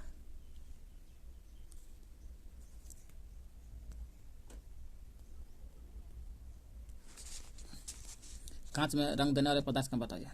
कांच में रंग देने वाला पदार्थ कौन कौन होता है। संश्लेषित कांच में धात्विक ऑक्साइड जैसे कुछ यौगशील पदार्थ को मिश्रित करके रंगीन कांच प्राप्त किया जाता है। अगर कांच को रंगीन बनाना है तो धात्विक ऑक्साइड डाल दो। धात्विक ऑक्साइड डालने से रंगीन कांच हो जाता है। भिन्न भिन्न यौगशील पदार्थ अलग अलग रंग के कांच उत्पन्न करते हैं। फिर जैसे एग्जाम्पल देखते हैं, फेरिक ऑक्साइड मिश्रित करने के फलस्वरूप भूरे रंग का कांच प्राप्त होता है। फेरिक ऑक्साइड, उदाहरण के लिए फेरिक ऑक्साइड मिश्रित करने के फलस्वरूप भूरे रंग का कांच प्राप्त होता है। ये फेरिक धात्विक ऑक्साइड डालिएगा तो रंग रंगीन हो जाता है। लेकिन फेरिक ऑक्साइड डालिएगा कांच में क्या डालिएगा, फेरिक ऑक्साइड, तो भूरा रंग का बनेगा। फेरिक ऑक्साइड डालिएगा तो भूरा रंग का बनता है।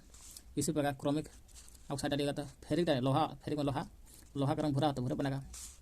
क्रोमिक डालिएगा, क्रोमिक ऑक्साइड, मैग्नीज डाइऑक्साइड और कोबाल्ट ऑक्साइड को अलग अलग संगत कांच में मिश्रित करने के फलस्वरूप क्रमशः हरे रंग का। क्रोमिक डालिएगा तो हरा रंग, मैग्नीज डालिएगा तो लाल रंग, मैग्नीज डालिएगा तो लाल रंग, कोबाल्ट डालिएगा तो नीला रंग, फेरिक डालिएगा तो भूरा, क्रोमिक डालिएगा तो हरा, मैग्नीज डालिएगा तो लाल और कोबाल्ट डालिएगा तो कोबाल्ट नीला रंग देता है। कांच में रंग देने के लिए उसमें अल्प मात्रा में धातु के यौगिक मिलाया जाता है, तब रंग देता है। धात्विक यौगिक का चुनाव वांछित रंग पर निर्भर करता है। जैसे यहाँ पूछिए,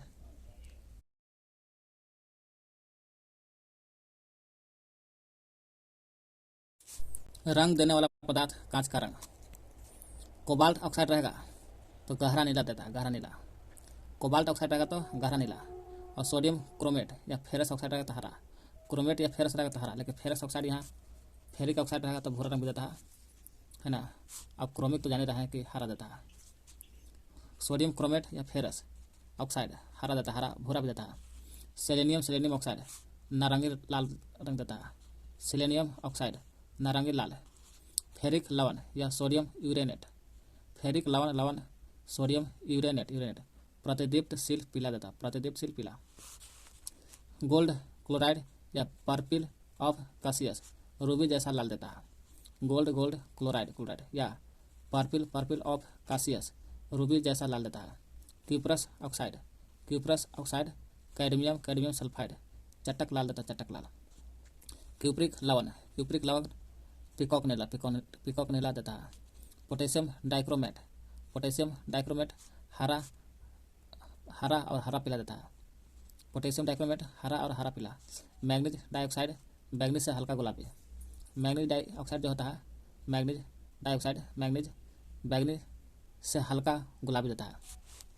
क्यूप्रस लवण है लाल रंग का। क्यूप्रस लवण लाल और कोई नहीं चटक लाल का है, तब क्यूप्रस ऑक्साइड या कैडमियम सल्फाइड चटक लाल। लेकिन केवल क्यूप्रस रहेगा, क्यूप्रस लवण रहेगा, क्यूप्रस लवण लाल और क्यूप्रस ऑक्साइड भी रहेगा तो भी चटक लाल। लवण लग जाएगा तो एकदम खाटी लाल। क्यूप्रस लवण हो गया लाल, कैडमियम सल्फाइड नींबू जैसा पीला। कैडमियम सल्फाइड जो होता है नींबू जैसा पीला होता है। कार्बन, कार्बन के कहरुआ, क से कार्बन, क से कहरुआ। नेक्स्ट उर्वरक के बारे में देखते हैं। मृदा की उर्वरता कायम रखने के लिए उसमें बाहर से खाद माने मैन्यूअर्स और रासायनिक पदार्थ मिलाए जाते हैं ना, मृदा को कायम रखने के लिए, ताकि मृदा में खेती बाड़ी हो सके। जो बाहर से खाद मिलाते हैं उसी को कहते हैं उर्वरक। मृदा में बाहर से मिलाए जाने वाले वे रासायनिक पदार्थ जो मृदा को और उपजाऊ बना दे, उसे उपजाऊ बनाने में सहायक होता है, उसे उर्वरक फर्टिलाइजर्स कहलाता है। अतः उर्वरक वे रासायनिक पदार्थ है जो मृदा में डालने जाने पर पेड़ पौधे की वृद्धि के लिए आवश्यक तत्व है ना। अतः उर्वरक वे रासायनिक पदार्थ है जो बाहर से मिलाते हैं उपजाऊ पैदा करने के लिए, जो मृदा में डाले जाने पर पेड़ पौधा की वृद्धि करता है और वृद्धि के लिए आवश्यक होता है। जो तत्व कौन कौन है, कौन कौन करता है पेड़ पौधा की वृद्धि? उर्वरक के नाम बताना है जो पेड़ पौधा की वृद्धि करता है। नाइट्रोजन है, ये भी पेड़ पौधा की वृद्धि करता है। नाइट्रोजन नाइट्रेट के रूप में लेता है पृथ्वी से पेड़ पौधा। Phosphorus, phosphorus, potassium, potassium. Nitrogen, phosphorus, potassium की आपूर्ति मृदा उपजाऊ बनाने में रखता है।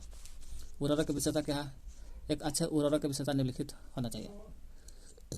इसमें उपस्थित पोषक तत्व, इसमें उर्वरक में पोषक तत्व पेड़ पौधा को आसानी से मृदा से प्राप्त होना चाहिए।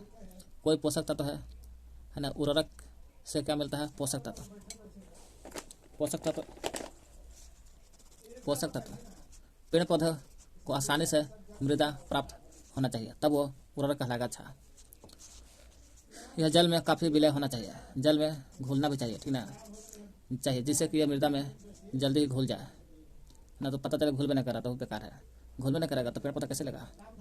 जल से संयोग करने पर इसे उस रूप में परिवर्तित हो जाना चाहिए जिसे पेड़ पौधे आसानी से ग्रहण कर सके, जिसे पेड़ पौधे आसानी से ग्रहण कर सके। इसे अस्थायी होना चाहिए। कैसा? अस्थायी होना चाहिए, ताकि मृदा से पेड़ पौधों को बहुत समय तक उपलब्ध हो सके। इसे पेड़ पौधे को कोई नुकसान नहीं होना चाहिए, कोई नुकसान नहीं होना चाहिए। इसमें मृदा का अम्लता को उपयुक्त रखने की क्षमता होनी चाहिए, है ना। मृदा को क्या होना चाहिए? मृदा को अम्लता को उपयुक्त रखने की क्षमता होनी चाहिए। यह सस्ता और आसानी से उपलब्ध होना चाहिए, सस्ता भी और आसानी से। उर्वरकों के वर्गीकरण, उर्वरक में उपस्थित पोषक तत्व नाइट्रोजन, फास्फोरस और पोटेशियम। अभी देखें, इसमें नाइट्रोजन, फास्फोरस, पोटेशियम वही है। नाइट्रोजन, फास्फोरस, पोटेशियम इत्यादि के प्रकृति के अनुसार उर्वरक को निम्नलिखित प्रकार में बांटा गया है। नाइट्रोजन पर उर्वरक का प्रकार है नाइट्रोजन, फास्फोरस और पोटेशियम के आधार पर उर्वरक के प्रकार। नाइट्रोजन उर्वरक,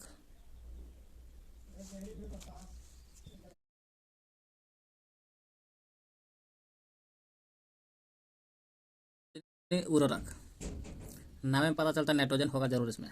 इस प्रकार के उर्वरक मृदा में नाइट्रोजन की आपूर्ति करते हैं, है ना। ऐसा उर्वरक जिसमें नाइट्रोजन उपस्थित हो और नाइट्रोजन की पूर्ति करता हो पेड़ पौधा को, उसे नाइट्रोजन आपूर्ति करता है, उसे नाइट्रोजन उर्वरक कहते हैं।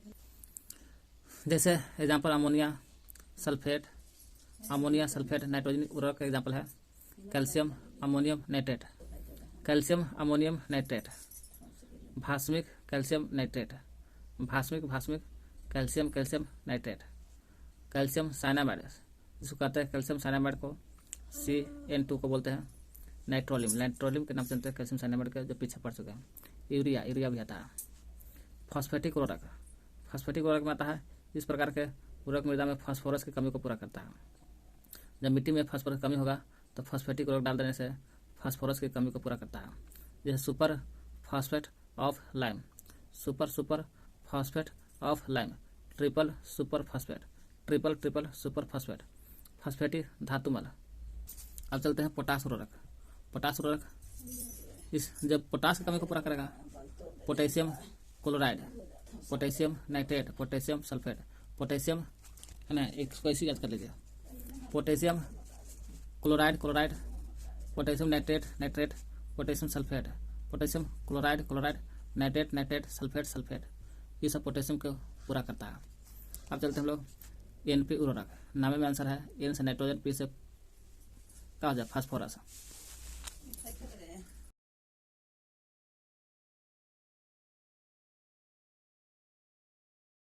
उर्वरक इस प्रकार के उर्वरक मृदा में नाइट्रोजन और फास्फोरस कमी को पूरा करता है। नाम है नाइट्रोजन, पी से फास्फोरस। मृदा में नाइट्रोजन और फास्फोरस की पूरा करता है, उसमें एनपी कहते हैं। नाइट्रोजन तथा फास्फोरस उर्वरक उचित अनुपात में मिश्रित करके इन्हें बनाया जाता है। नाइट्रोजन फास्फोरस को उचित अनुपात में मिश्रित करके बनाते हैं। जैसे hydrogen ammoniated phosphate, di hydrogen है, di hydrogen hydrogen ammoniated phosphate. Calcium super phosphorus nitrate, calcium super phosphorus nitrate, ammoniated phosphorus sulphate, ये सब का एनपी उर्वरक आता है। पूर्ण उर्वरक इस प्रकार का उर्वरक मृदा के लिए आवश्यक 3 पोषक तत्व एनपीके, नाइट्रोजन फास्फोरस पोटेशियम की कमी पूरा करता है। जब तीनों को पूरा करता है उसको एनपीके कहते हैं। इन्हें नाइट्रोजन, फॉस्फेटी और पोटास तीनों प्रकार के उर्वरक के परस्पर उचित अनुपात में मिश्रित करके बनाया जाता है। कुछ प्रमुख उर्वरक जैसे अमोनिया सल्फेट NH4 का होल 2 SO4, NH4 का होल 2 SO4। भारत में इस नाइट्रोजनी उर्वरक का उत्पादन सिंदूरी उर्वरक कारखाना में किया जाता है। कहाँ जाता है? सिंदूरी उर्वरक कारखाना में किया जाता है। अमोनियम सल्फेट सिंदूरी उर्वरक कारखाना में बनाया जाता है। यह उर्वरक धान और आलू के उपज में काफ़ी सहायता करता है। धान और आलू के जो उपज होता है इसमें बहुत हेल्प करता है अमोनियम सल्फेट सहायता है। इस उर्वरक में 24 से 25% अमोनिया रहती है। कितना अमोनिया रहता है? अमोनियम सल्फेट NH4 का होल 2 SO4 कितना रहता है अमोनियम? इसमें अमोनियम सल्फेट में अमोनिया 24 से 25% अमोनिया रहती है, जो भास्मिक मृदा में उपस्थित नाइट्रिक कारक बैक्टीरिया द्वारा नाइट्रेट में परिवर्तित करता है। मृदा में क्या रहता है? मृदा में नाइट्रिक कारक बैक्टीरिया रहता है। यही नाइट्रिक कारक बैक्टीरिया क्या करता है? नाइट्रेट में कन्वर्ट करता है अमोनिया को। यही नाइट्रेट को पेड़ पौधे आसानी से ग्रहण कर लेते हैं। तो क्या करते हैं अमोनियम नाइट्रेट में NH4 का होल 2 SO4 रासायनिक सूत्र है। सिंदरी उर्वरक का खाना बनाया जाता है। धान आलू के उपज को बढ़ाता है। 24 से 25% अमोनिया रहता है। यही अमोनियम सल्फेट को मिट्टी में डालते हैं तो मिट्टी में नाइट्रिक कारक बैक्टीरिया रहता है। यही नाइट्रिक कारक बैक्टीरिया क्या करता है? अमोनिया को नाइट्रेट में कन्वर्ट कर देता है। यही नाइट्रेट पेड़ पौधा आसानी से ग्रहण कर लेता है। कैल्शियम अमोनियम नाइट्रेट, ये अमोनियम सल्फेट था। आपकी कैल्शियम अमोनियम नाइट्रेट आता है। कैल्शियम अमोनियम नाइट्रेट CaNO3 का होल 2 NH4 NO3, CaNO3 का whole 2 NH4 NO3, calcium ammonium nitrate. यह उर्वरक पंजाब के नांगल नामक स्थान पर बृहद पैमाने पर बनाया जाता है। कहाँ बनाया जाता है? पंजाब में जाइएगा नांगल स्थान है। यही नांगल स्थान पर बहुत बड़े पैमाने पर बनाया जाता है। इस उर्वरक में नाइट्रोजन की मात्रा 20% रहता है। पूछा कैल्शियम अमोनियम नाइट्रेट कहाँ बनता है? नांगल में। नांगल कहाँ? पंजाब में। इसमें नाइट्रोजन रहता है कि नहीं रहता है? कितना नाइट्रोजन? 20% रहता है। 20% नाइट्रोजन रहता है जी। जबकि इसमें 24-25% अमोनिया रहता है अमोनियम सल्फेट में। ये कैल्शियम अमोनियम नाइट्रेट में 20% नाइट्रोजन रहता है। नाइट्रोजन की मात्रा लगभग 20% होती है। इसे सीधे पेड़ पौधे सीधे ग्रहण कर लेते हैं। मिट्टी में मिलाए जाने पर इसमें कई परिवर्तन नहीं होता है। मिट्टी में मिला दीजिएगा तो कोई परिवर्तन नहीं होता है। जल में अति विलय है, इसलिए मिट्टी में आसानी से घुल मिल जाता है। सुपर फास्फेट ऑफ लाइम, यह calcium di hydrogen phosphate CaH2PO4 का होल 2 और जिप्सम मतलब कि CaSO4 जिप्सम बोलते हैं। जिप्सम का सूत्र होता है CaSO4 का मिश्रण होता है। पूछेगा सुपर फास्फेट ऑफ लाइम किसका मिश्रण है? कैल्शियम डाई हाइड्रोजन फास्फेट और CH और जिप्सम का मिश्रण है। इसमें 16 से 20% P2O5 रहता है। 16 से 20% सुपर फास्फेट ऑफ लाइम में। इसका क्रियाशील अवयव कैल्शियम हाइड्रोजन फास्फेट है जो जल में विलय है। कैल्शियम हाइड्रोजन फास्फेट होता है जो जल में घुल जाता है। इसमें triple super phosphate of lime, triple है सुपर है फास्फेट है ऑफ लाइम। यह सुपर फास्फेट ऑफ लाइम, ये सुपर फास्फेट ऑफ लाइम था इतना के बारे में। आगे ट्रिपल जुट गया है। यह एक उपयोगी फॉस्फेटिक उर्वरक है। कैसा? फॉस्फेटिक उर्वरक माना जाता है इसको ट्रिपल वाला का। यूरिया का सूत्र होता है NH2 अब अंत में भी NH2 बीच में CO लगा दीजिए तो NH2CO NH2 या इसको H2NCO NH2 जैसे भी लिखना, खाली हाइड्रोजन 2 होना चाहिए। इधर भी हाइड्रोजन 2 है H2NCO NH2 या NH2CO NH2 जैसे लिखे। यह अमोनिया और कार्बन डाइऑक्साइड का मिश्रण है। अमोनिया कार्बन डाइऑक्साइड माने CO2, अमोनिया अमोनिया NH3 को बोलते हैं अमोनिया, और कार्बन डाइऑक्साइड CO2 का मिश्रण है। 125 से 150 डिग्री तक ताप तक गर्म करते हैं। अमोनिया कार्बन डाइऑक्साइड के मिश्रण को 125 से 150 125 से 150 डिग्री सी तक ताप तक और 8.5 वायुमंडलीय दाब पर गर्म करते हैं तो प्राप्त होता है यूरिया। इसमें नाइट्रोजन की मात्रा 46% होता है। यह भूमि में बीज डालते समय इस्तेमाल किया जाता है। बीज डालते हैं वही समय यूरिया का प्रयोग करते हैं, किंतु इसे बीज के संपर्क में नहीं आने दिया जाता है। बीज के संपर्क में आएगा तो खराब हो जाता है। भले भूमि में बीज डालते समय करते हैं, लेकिन बीज से संपर्क नहीं होना चाहिए। यूरिया डालने के 3 से 4 दिन बाद ही मृदा में पानी डाला जाता है। यूरिया डाला गया तो 3 दिन बाद मृदा में पानी डालिएगा। Calcium cyanamide CaCN2, calcium cyanamide को कहते हैं नाइट्रोलियम के नाम से जानते हैं। यह एक नाइट्रोजनी उर्वरक है कि इसमें भी नाइट्रोजन रहता है, इसलिए नाइट्रोजनी उर्वरक के नाम से जानते हैं। CaCN2 तथा C का मिश्रण बाजार में नाइट्रोलियम के नाम से बेचा जाता है। CaCN2 यानी कैल्शियम साइनामाइड नाइट्रोलियम है। यही नाइट्रोलियम के नाम से सोचिएगा बाजार में मिल जाएगा, कहिएगा कि कैल्शियम साइनामाइड लावा तो ना मिलेगा, CaCN2 ना मिलेगा, लेकिन नाइट्रोलियम कहिएगा तो बाजार में मिल जाता है। वही का CaCN2 तथा C के मिश्रण बाजार में नाइट्रोलियम के नाम से बेचा जाता है।